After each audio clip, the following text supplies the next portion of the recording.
Bernardo Colipán, que nació en Rahue, Osorno, así que coterráneo de mi región. Qué bueno que el sur esté presente en esta hora de la once guacha. Bernardo es profesor de Historia y Geografía, licenciado en Educación por la Universidad de los Lagos y además es máster en Estudios Latinoamericanos por la Universidad Nacional Autónoma de México. Es escritor, poeta, investigador de la cultura y la sociedad mapuche-huilliche, además de autor de numerosos textos tales como Comarcas, Pulotre, Testimonios de vida de una comunidad huilliche 1900-1950 y Forrahue, Matanza de 1912. Bernardo, bienvenido y gracias por estar con nosotros en este episodio de la hora de la once guacha. Gracias, Bernardo. También un gran abrazo desde acá de la Futahüyïmapu y desde Chauracahuín, de la ciudad antigua, que accidentalmente ahora se llama Osorno, pero cariño, un abrazo para cada uno de ustedes y muchas gracias por la invitación a esta once, que hasta ahora ya nosotros ya estamos tomando once acá en Rahue. Oye, no, pucha, qué rico tenerte acá. Muchas gracias por haber aceptado nuestra invitación. Y bueno, partamos con nuestra once. Primero, quisiéramos un poco que nos cuentes de tu biografía. La Alejandra, digamos, dio esta típica semblanza curricular, digamos, ¿no? Pero quisiéramos saber un poco de ti. Bueno, ya sabemos que naciste en Rahue. ¿Qué significa nacer en Rahue, por un lado, ¿no? Y también nos encantaría saber, bueno, este niño, quién era el niño Bernardo, ya sus papás, un poco su vida, y cómo llega este niño Bernardo a la escritura también. Eso nos gustaría saber. Uy, muchas cosas, qué lindo. Esto del niño Bernardo como que me emocionó mucho. Y precisamente, amiga Alejandra, Fernanda y Sonia, porque ahora quiero trabajar con lo que es la infancia mapuche en particular. Y claro, porque yo pensé, Sonia, mira, hay un informe del INDH del 16 de enero del año 2016, donde aborda el tema de la violación de los derechos humanos en el Gualmapu. Entonces, se señala y en rigor desde el año 1859 al año 83, duró lo que se llama la guerra de la pacificación, pero puesto en la historia rosada, la pacificación de la Araucanía, fueron ejecutadas como algo de 70.000 personas. Y resulta que desde ahí, en la primera mitad del siglo XX, acá en la Futahüyïmapu, lo que es actualmente, aquí accidentalmente lo que es la provincia de Los Ríos y de Los Lagos, bueno, muchas matanzas. Entonces, la huerfanía mapuche del fin del siglo XIX y principio del siglo XX, me imagino tantos niños huérfanos, algunos de ellos secuestrados en la misión escuela, los otros en la hacienda, el resto de los niños que lo tomaban de sus manitos y se lo llevaban a Santiago, a Concepción, en fin, los parientes. Entonces, hay un tema con la huerfanía mapuche, y que yo lo planteé en un momento cuando me invitaron a unas conversaciones sobre historia mapuche, acá en el sur. Entonces, y todos hablaban del cacique del Lonco. Sí. Y claro, es súper importante acá recomponer la memoria mapuche a través de lo que ha significado. Pero yo les dije, oye, pero esperen, o sea, en la memoria mapuche tampoco no hay un sujeto único. Y al plantear el sujeto único, también estamos reproduciendo la idea republicana nacional del sujeto único chileno, blanco, republicano. Entonces, luego yo les planteé a los compañeros que acá en Rahue está la memoria de Clarisa Gulitraro, una lamien, que falleció el año pasado, tenía como 70, perdón, yo creo que tenía como 80 años. Ella paró todas las ollas comunes en toda la etapa de la dictadura, la Clarisa Gulitraro. La Clarisa Gulitraro militó en un partido marxista-leninista en el tiempo de la dictadura y fue capaz de dar de comer a más de 2.000 personas. Entonces le dije a los compañeros que, claro, frente a ese sujeto único de la historia mapuche, el cacique, que también está la otra idea que le dije, que es como, a ver, porque también hay en la memoria del recuerdo, que tiene que ver con el momento en que el mapuche era potentado, sus caballos estaban llenos de plata, ¿cierto? Tenía muchas mujeres. Tenía muchas mujeres y podríamos decir como el síndrome del Romanov mapuche. Claro. Claro. Entonces, frente al Romanov mapuche, al sujeto único de la historia del cacique, que es muy importante, aparece el rostro de la Clarisa Gulitraro, y se te revela así en toda su crudeza, vendiendo, la última vez que la vi, estaba vendiendo sus cilantros. Y tan tierna, ella falleció por COVID. Ojo, cuando se nos muere un anciano, una abuela, es como que si se quemara una biblioteca, compañero. Pero en fin. Pero el niño Bernardo, quiero saber del niño Bernardo, queremos escuchar. ¿Cómo nace? ¿Qué pasa con el niño Bernardo? ¿Quiénes son sus papás? Pero en rigor, cuando hablo del niño, me vinculo con la infancia mapuche que yo te señalaba, que yo te hablaba. Sí. ¿Ya? Que es un sujeto importante en la historia mapuche, junto con la Clarisa y junto con el Lonco. Y bueno, el niño del cual tú me hablas, que te acabo de mostrar lo que es el Pelantaro, sí, todavía vive en mí, pues, o sea, a ver, en la ruda ternura del corazón mapuche que habita en mí, ese niño.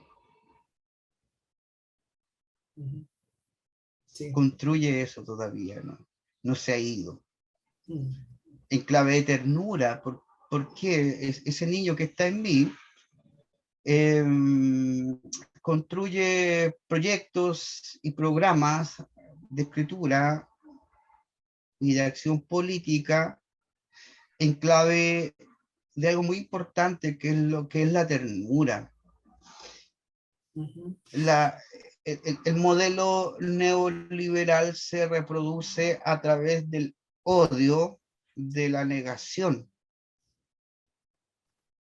Por tanto, la ternura es un proyecto político insurreccional que permite recomponernos como sujetos ante el odio, la indiferencia y sobre todo la agresividad que tiene la ignorancia en este modelo. El niño me habita y pide esa, y me recompone a través de esa ternura, pero pero a través de la ruda ternura del piuque mapuche. Ujú, ujú.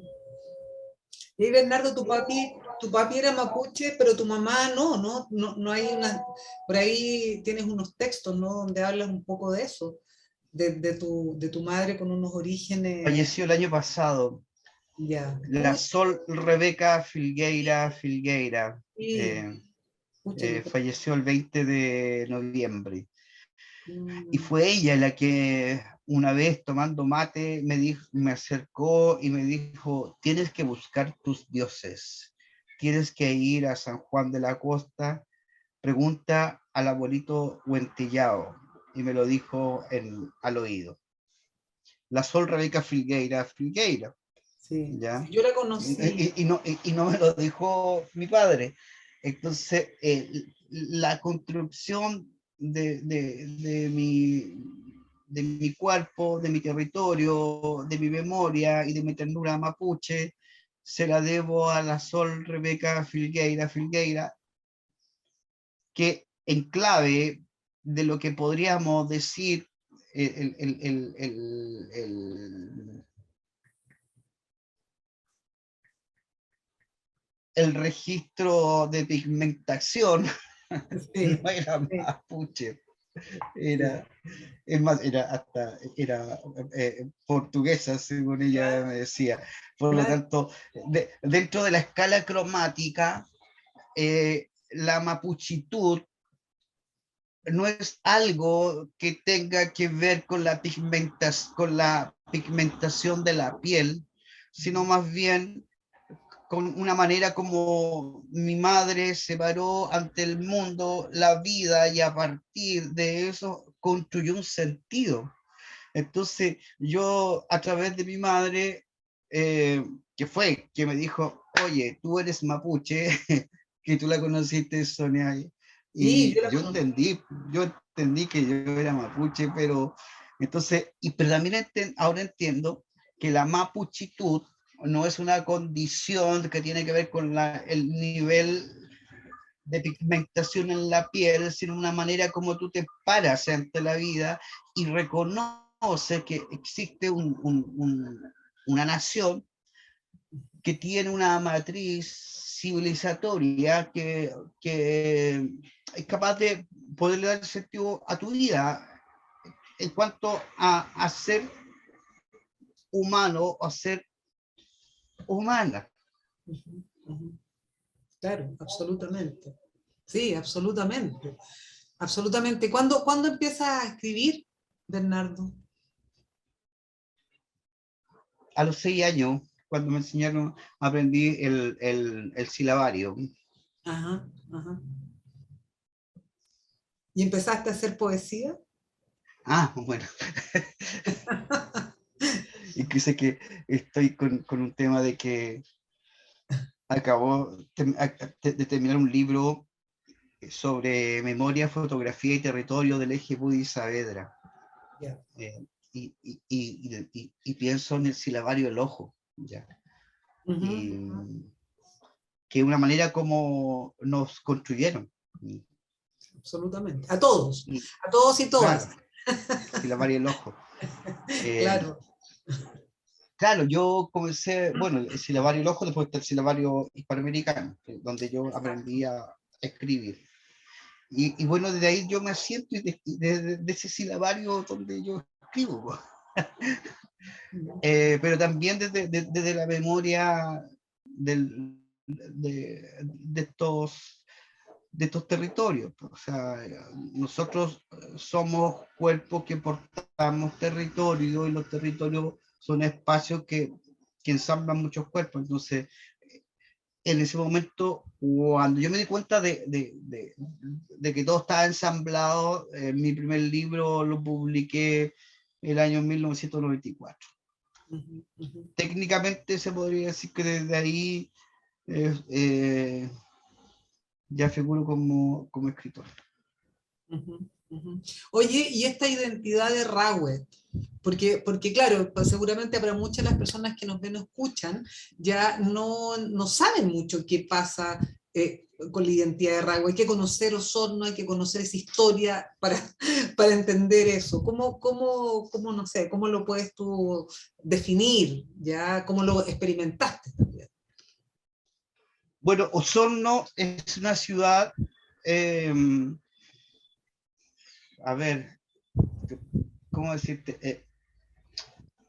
Completamente segmentada, clasista y racista. Exacto. Que nada podría envidiar a Bombay o a Calcuta. Claro. Pero hay un río, que es el río Rahue, que divide la ciudad en dos naciones distintas. Ahora yo vivo en Rahue, ¿ya? Y Rahue es una ciudad, un territorio desde el año, a ver, Rahue aparece en el imaginario colonial el año 1793, cuando hay un tratado, perdón, cuando hay un parlamento, que se llama el Parlamento de las Canoas, y de ahí se construye un tratado, que se llama el Tratado también de las Canoas. Entonces ahí aparece la idea y esta figura de Rahue. Y Rahue siempre ha sido un núcleo complejo de identidades. O sea, por ejemplo, acá cuando yo vivo cerca de la Feria Libre de Rahue, la Feria Libre de Rahue es un lugar donde llegan toda la gente de San Juan de la Costa, las comunidades campesinas y las comunidades mapuche a vender sus productos, y se escuchan las rancheras por un lado, y se escucha la música huilliche por otro lado, y ahora se enriquece con el sujeto, con que yo digo el sujeto, los vecinos, estos haitianos. Yeah. Y que es curioso porque los haitianos acá, uno los ve cotidianamente y te hacen chistes y te agarran por el hueveo. Pero eso, y se sienten libres los haitianos, los colombianos, los venezolanos, los mapuches, los pobladores, los descendientes de alemanes pobres. Entonces, Rahue se abre como una metáfora plurinacional y, y, y nos habla de esta necesidad de poder fundar un país parecido a Rahue. Está buena, muy buena. Genial. Oye, Bernardo, bueno, un gusto, ya te saludamos, pero agarrando eso mismo que tú dices de lo pluri, queríamos preguntarte también, ¿qué significa para ti estar en esta categoría, entre comillas, de poeta mapuche huilliche? ¿Y qué piensas tú en el fondo? Porque se ha debatido mucho sobre que la literatura, la poesía, etcétera, no tiene más apellido que sí misma. Por ejemplo, el debate sobre si es una escritura femenina o es una escritura masculina, es una escritura mapuche, no es una escritura, yo qué sé, chilena. ¿Cuál es tu postura frente a estas categorías? Claro, como si la literatura tuviera una escala cromática y el nivel de pigmentación que tienes en la piel refiere la enunciación que tú vas a construir. Mira, todo este año yo vivo en Triltril, que es una comunidad campesina mapuche que está en la costa, ¿ya?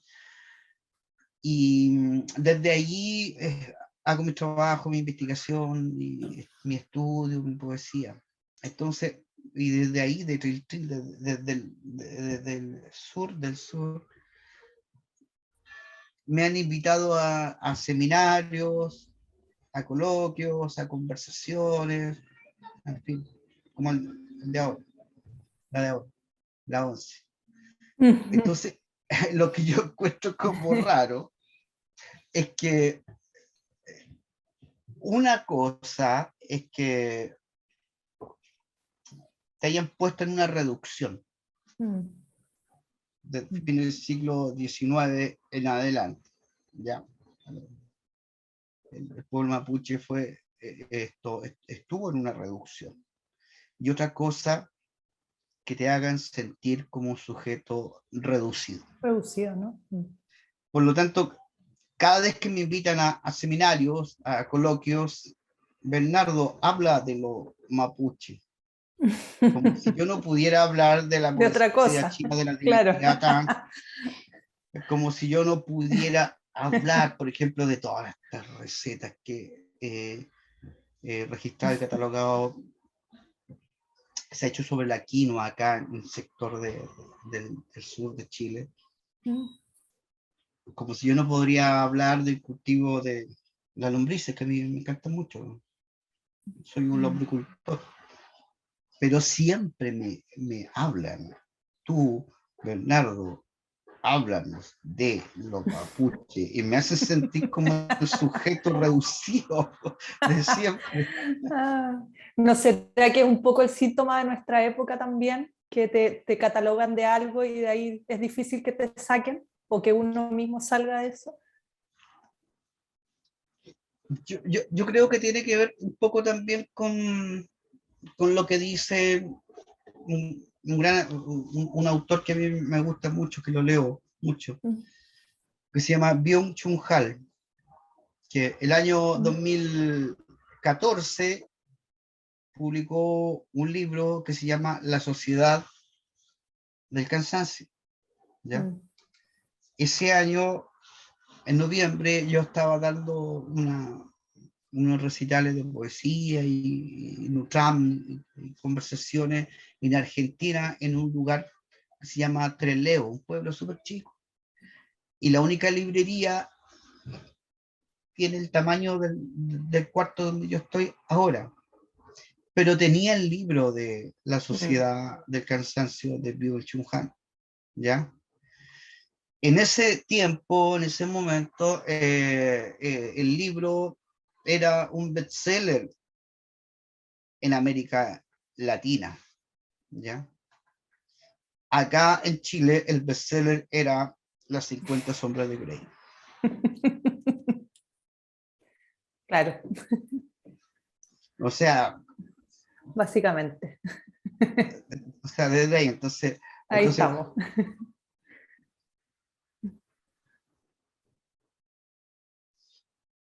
Y tiene que ver cómo nos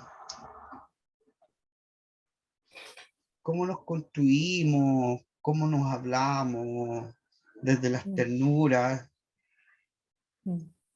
sin esencialismo. Es como el sujeto y la sujeta de la etnia chilena, cuando está en situaciones críticas, siempre cae en lo esencialismo. Por ejemplo, ahora, o sea, el fascismo contra el progresismo. Sí. Entonces, y nos hacen pensar de manera binaria, de manera bipolar. Aun cuando yo tengo parientes, tengo hermanos que siempre van a votar por Cast, siempre van a votar por la derecha. ¿Ya? No necesariamente cuando voy a sus casas, bueno, no los visito, o sea, pero cuando nos encontramos. Mejor, para no tener problemas. Pero en rigor nos encontramos siempre para los velorios, nos encontramos siempre en los funerales, y no hay una cortina de hierro entre nosotros, ¿ya? Entonces, es lo que dice la amiga, la Lamien, Elisa Loncón, y lo que están haciendo nuestros girondinos mapuche en la convención, en el constitucional. O sea, están instalando un modelo civilizatorio, ¿ya? Distinto al modelo único, blanco, hegemónico chileno. Yo acabo de publicar un libro, una antología de poesía mapuche actual, que es un encargo del Ministerio de las Culturas. Va a tener 100.000 ejemplares y se va a distribuir de manera gratuita por todo el país, ¿ya? Entonces, el tema es que la poesía mapuche, la filosofía mapuche, la memoria mapuche, es un gesto que viene a sanar la quebrada memoria de la etnia chilena, de la etnia nacional. Si estamos acá es para sanarnos entre nosotros.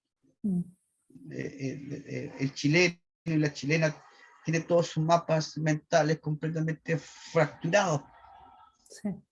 Y desde la ternura, desde la poesía mapuche, nosotros lo vemos como una ofrenda para sanar esta memoria colectiva chilena, nacional, que ha sido completamente bombardeada, agredida. La memoria colectiva chilena es una memoria ulcerada, que necesita ternura, que necesita poesía y que necesita otra voz, que no sea necesariamente la voz chilena. Y de hecho, dentro de las chilenidades, porque no hay solamente una voz única.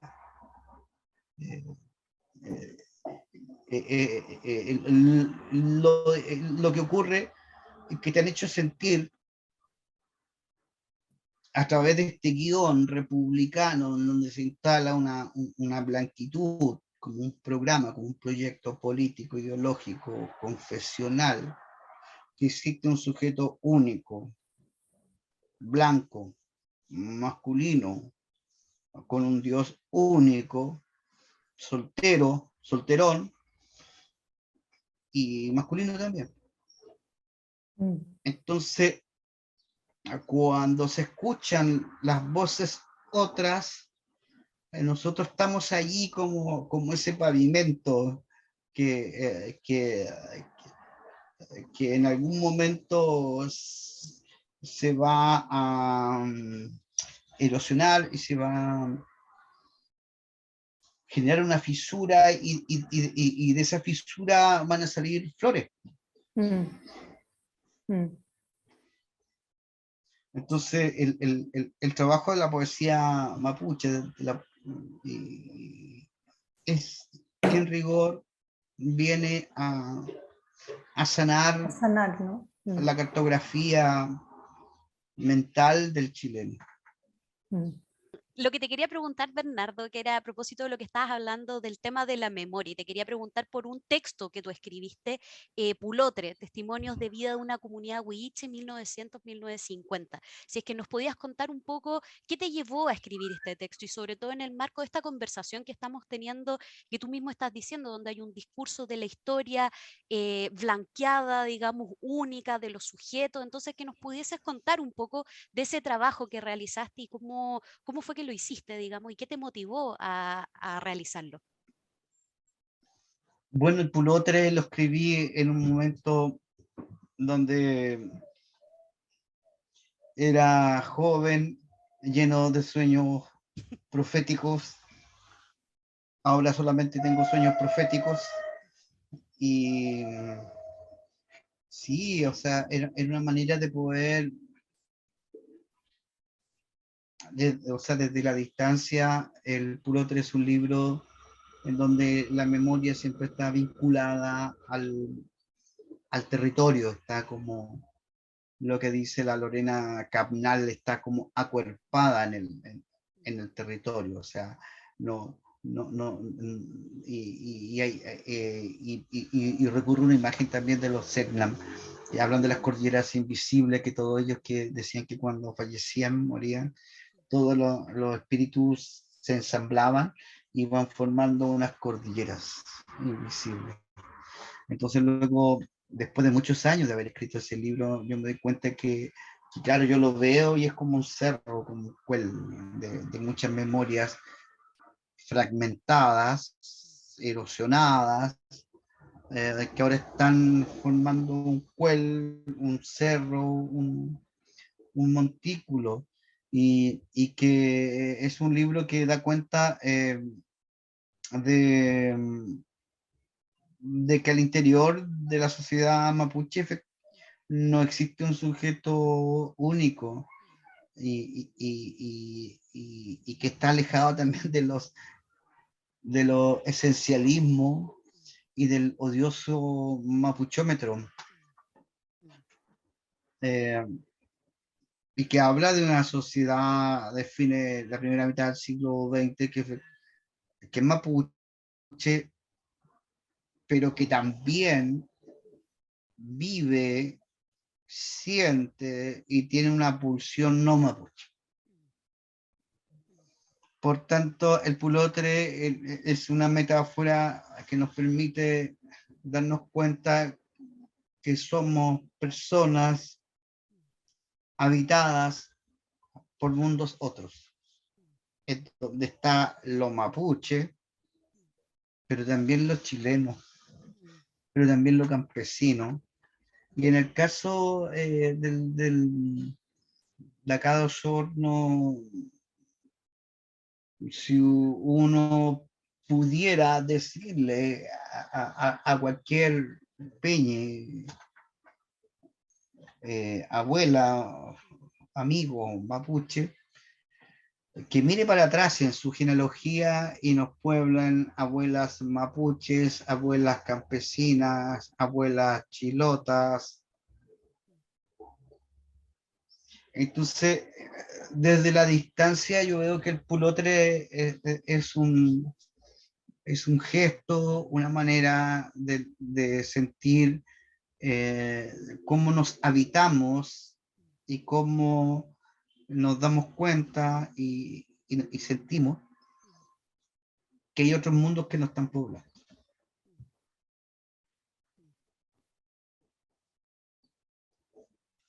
Interesante, y ahí bueno, tu texto está centrado en las comunidades huilliche y quería retomar un poco de este vínculo que decías delante con Osorno, tú también lo dijiste ahora. Entonces, en estas formas de habitar también, ¿cómo ves tú cómo esta forma de habitar en este territorio que, como tú bien dijiste, digamos, la zona de Osorno, la región de los lagos, es una sociedad muy clasista, muy racista, digamos, que una sociedad muy compleja de poder comprender? Entonces, ¿cómo entiendes tú también estas memorias, estos testimonios, estas historias de vida, digamos, que están puestas ahí, que tú rescatas en el texto, con esta identidad que se está dando a nivel territorial? Digamos, tú decías de las complejidades, pero me gustaría que pudiésemos hablar un poco de eso porque no siempre se conoce también esta historia de la zona sur, digamos que no siempre es la misma, digamos, cuando a veces se habla de una unidad del pueblo mapuche y bueno, el pueblo huilliche también, cómo se relaciona con este territorio en particular. Alejandra, a una cuadra donde yo vivo, acá en Rahue, está una sede comunitaria, donde hace 2 meses estoy dictando una cátedra que se llama Utopía del Chauracawin, que es un taller sobre filosofía latinoamericana y memoria, donde vienen los vecinos.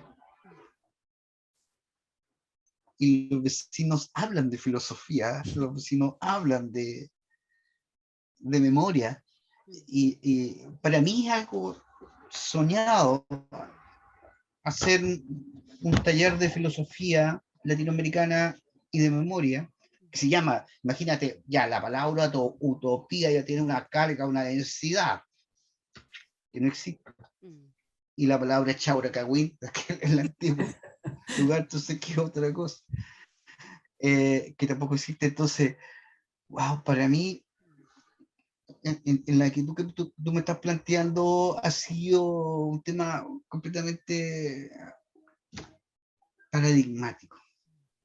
Porque, a ver, ¿cómo te explico? Es más fácil que un camello entre por el ojo de una aguja que un mapuche ilustrado entre a la Academia Nacional. Y, Así es. pero no por eso uno no puede dejar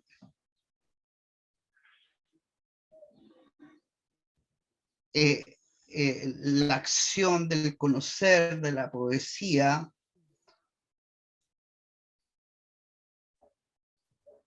entendiéndolo como el acto de pensar, de sentir, reaccionar como un campo de disputa, ¿cierto? No, no lo puedo dejar tan libre.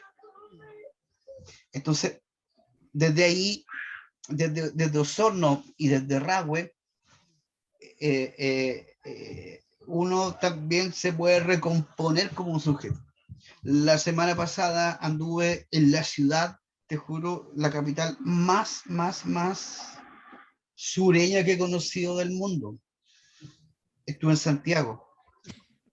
En el entendido que hay un norte global articulado por el eje de Europa y Estados Unidos. Y de ahí para abajo todos somos sureños. Y Santiago es la ciudad más sureña que he conocido, junto con Mumbai, Calcuta, Australia y otras ciudades más. Por tanto los espacios como las pulsiones emocionales se constituyen para nosotros como poetas como campos de disputa. Y desde ahí nos estamos generando acá en Osorno talleres yo hago un taller de filosofía raro.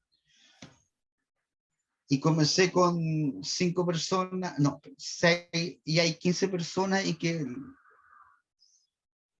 que asisten durante 2 meses a hablar de filosofía de Rahue, ¿me entiendes?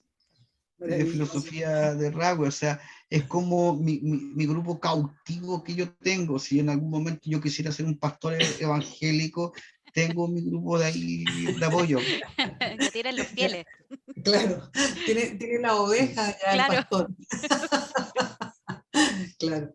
Oye, a propósito de esto que estás tú diciendo, bueno, se me viene a la cabeza algo, un concepto, digamos, que ha sido mal entendido y muchas veces mal comprendido también, que es este concepto de mestizaje, ¿no? En el caso de tu obra, uno encuentra, ¿no?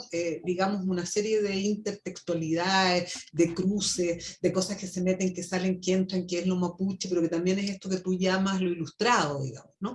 Eso por un lado. Y por otra parte, en tu propia obra hay todos unos cruces disciplinarios, porque te metes, digamos, también, ¿no es cierto?, en lo que podríamos llamar este campo de las ciencias sociales, ¿ya? Y bueno, y además tu escritura, la poesía. Entonces, me gustaría hablar un poco de este concepto, digamos, cómo lo ves, cómo lo entiendes, si te hace algún sentido.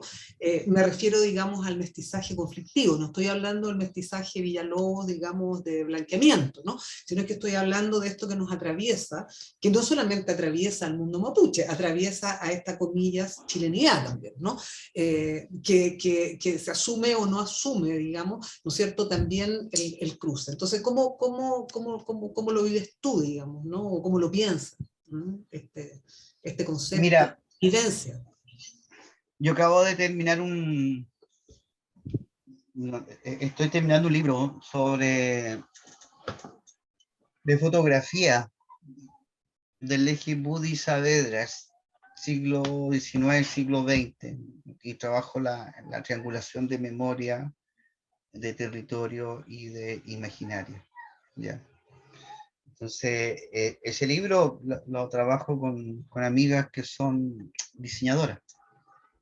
Entonces, yo le dije a la Patti Zúñiga, Patti, ese libro tiene que tener, como son fotos antiguas, blanco y negro, tiene que tener el color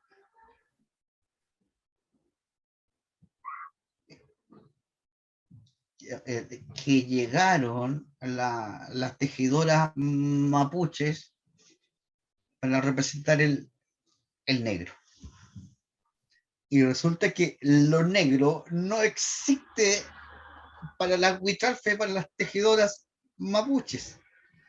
Hay un barro que está en algunas partes, en las orillas del río Cholchol, del río Imperial, del río Rahue, del río Calle Calle, que tú tomas ese barro y con eso puedes teñir. Pero es un negro azulado, o es un azulado que va en clave de poder llegar a ser negro. Por lo tanto, y ahí esa misma manera de poder ver este color, uno se da cuenta que no es ni lo uno ni lo otro, sino más bien son dos dimensiones que pueblan y construyen tal vez un mismo color. Por tanto, el mestizaje no es el resultado cromático de la mezcla de raza, sería una estupidez en clave de Katz, sino más bien es una manera de darte cuenta que el color que vamos a trabajar en ese libro no es negro, sino es un negro que está en construcción de ser azulado, y ese azulado que está en construcción de ser un negro. Sí. Por tanto, todos somos seres en construcciones. Exacto, claro, total, no, absolutamente. Yo creo que partiendo, digamos, con lo que conversamos al inicio también, ¿no? De que tú planteabas precisamente estas ideas de estas polaridades, ¿no? Es blanco y negro, ¿ya? Entonces, como tú decías, ¿no? Entonces, el fascismo versus el progresismo, el comunismo, en fin, ¿no? Todas esas dicotomías. Entonces, yo creo que ese rescate justamente que tú dices, ya donde, claro, justamente, y creo que tocas un tema central, que es el tema, digamos, de lo cromático, ya, que justamente es simplemente una construcción, o sea, no es más que eso, ¿no? Entonces, el tema es cómo avanzamos, y aquí con esto termino mi pregunta, digamos, cómo avanzamos en este concepto, digamos, que tú trabajas de ternura como modo, ¿no es cierto?, de superar y de romper precisamente con esas polaridades, ¿no? Como si podíais darle un poquito más de vuelta, digamos, ¿no? ¿Cómo entiendes esa ternura? Mira, hay un peñi que yo quiero mucho, lo amo mucho, se llama Frantz Fanon, que escribió un libro que se llama Piel Negra, Máscaras Blancas. Blanca. Uh-huh. ¿Ya? Y yo el año pasado iba a dictar un libro de ensayo que finalmente lo dejé ahí porque entré al Piel Negra, Máscara Blanca y bueno, ocurrió algo en mí muy fuerte, ¿ya? Darme cuenta de eso. Entonces, este libro que viene tiene un capítulo que se llama Collón Blanco, Blanco Collón, Piel Morena. Yeah. Porque también al interior de la sociedad mapuche hay distintas como complejidades, no hay un sujeto único. O sea, por ejemplo, a mí se me cayó así como, se me cayó la máscara y se me cayó, por decirle, y estuve sumí una actitud como de angustia, cuando los mismos peñi mapuches, gente pobre en Curacautín, van a una municipalidad que está siendo tomada por gente pobre y mapuche. y lo apedrean. Entonces se me cayó la idea de la morenidad, de la dulce morenidad, Sí. o la morenidad edulcorada, ¿ya? Y me di cuenta que hay también opera un racismo endogámico, Claro. ¿ya? En donde es más fácil el codazo a la persona que está al lado de los cubitajos que al colono que está arriba. Por tanto, me doy cuenta que el colonialismo ha construido sujetos tan deformes, Sí. tanto en el chileno como en los mapuches.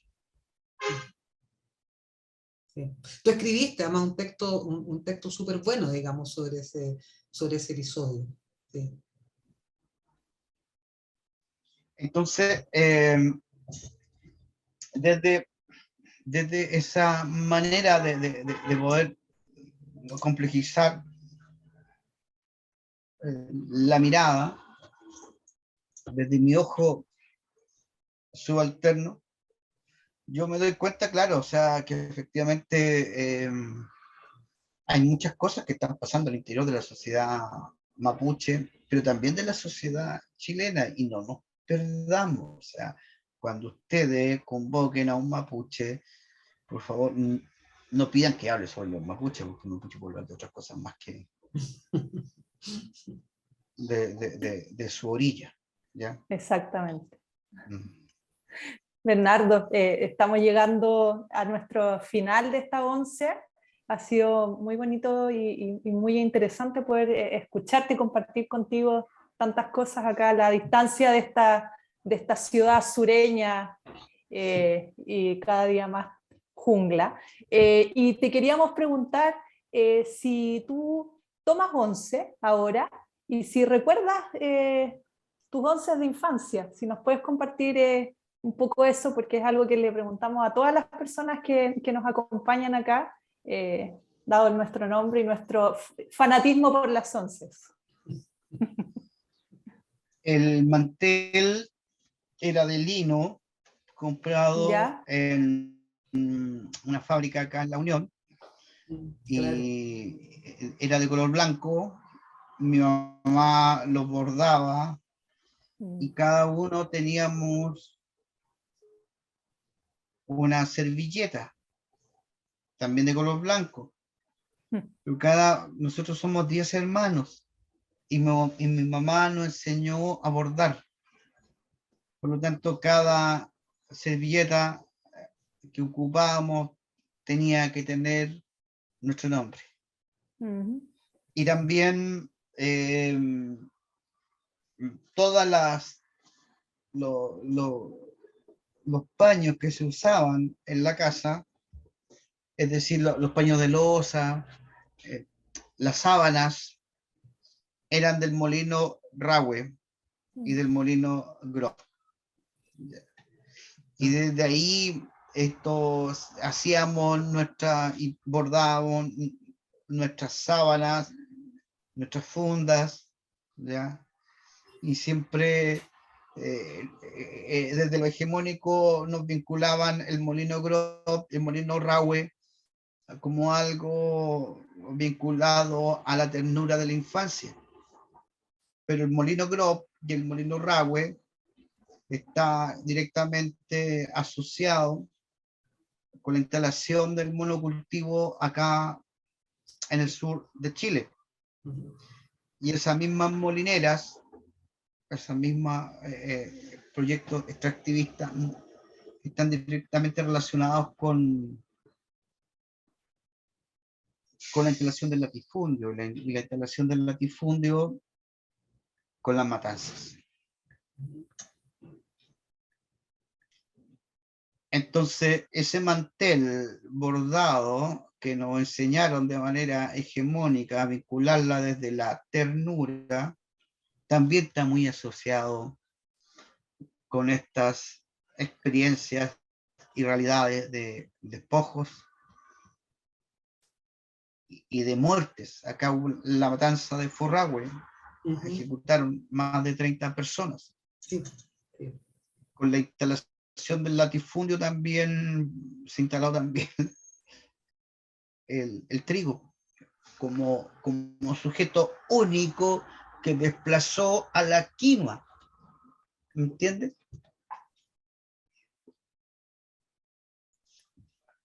Pero te tomabas un matecito por lo menos ahí sentado en esa mesa con ese mantel y con esa servilleta bordada, me imagino. O sea, más que un mate, o sea, tomábamos mucho té remojado, con calzones rotos que hacía mi mamá, con berlines. Entonces, la once de Rahue era una once donde habían muchas memorias que la habitaban, Del componían. porque al lado del Catuto Mapuche podías encontrar el berlín, el queso, la cecina, el murque, la harina de tostadas. Entonces, la mesa que convocaba y que convoca a la ragüina y al ragüino es un paladar plurinacional. ¿Y lo sigues siendo ahora, Bernardo? ¿Sigues tomando once o ya no? Totalmente, Ya no. o sea, no, por supuesto, todos los días. No solamente yo, sino que la lengua ragüina tiene una construcción ¿cómo decirte? De muchos sabores. ¿Sabores? Sí, es muy democrática la lengua, el paladar ragüino, porque a la tradición mapuche también está la tradición hispano-criolla de las cazuelas, ¿cierto? Y ahora viene lo colombiano, lo venezolano, lo haitiano. O sea, tú pasas el río Rahue y te encuentras con una lengua plurisaborial, por decir, más que plurinacional. Qué bueno eso, me encantó. Buenísimo. Fantástico. Yo tuve el honor de haber tomado once con tu mami. Tu mami preparó Sí. una once maravillosa, ya lo recuerdo esa mesa además, ¿no? Una mesa pródiga y habían sopaipillas y habían muchas cosas y fue muy lindo cuando yo justamente estaba investigando sobre los temas de cocina en Osorno, ¿no? Y entonces fue una conversación también muy hermosa con tu mamá. Pucha, se nos ha ido el tiempo, realmente se nos pasó demasiado volando, ¿ya? Y bueno, normalmente tenemos un ritual acá en la once, que es justamente pedirle a las personas, ¿no es cierto?, que invitamos, si nos pueden dejar un mensaje o algo que quieran decir en relación a lo que hemos conversado y que les parece, digamos, que haya que recalcar o que enfatizar, o lo que quieran. Ya, entonces nos encantaría escucharte, Bernardo, para que también las personas que nos ven, ¿no? Reciban, nosotros le decimos mensaje, ya, como una manera, ¿no es cierto?, de corolario de la conversación.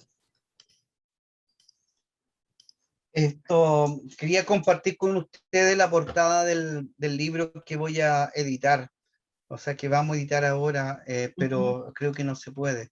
Pero solamente Sí, para... yo te... A ver. Ahora deberías poder compartir. ¿Se podría? Sí. Bien. Compartir la portada de este libro que se llama Gualmapu Huitral, el tejido poético del Gualmapu. Que el libro fue pensado como una manera de ver la poesía como un tejido, ¿ya? y por ahí va.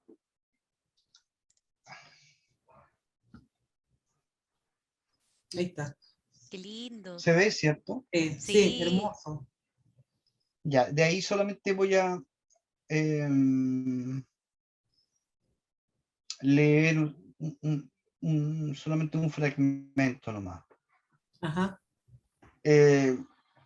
Bueno, dice, escribimos este libro con el idioma de la tierra, acepten esta ofrenda y sepan que el Mapuzungún es necesario para remendar y sanar la palabra nacional, y lo hacemos pensando en un diálogo de saberes, en el Trafkimun, que se debe dar entre todos los multiversos. Nos salta a la vista que la distribución del conocimiento en una sociedad neoliberal es desigual. Ahora más que nunca es necesario aprender de los conocimientos otros sin olvidar de los propios. Eso.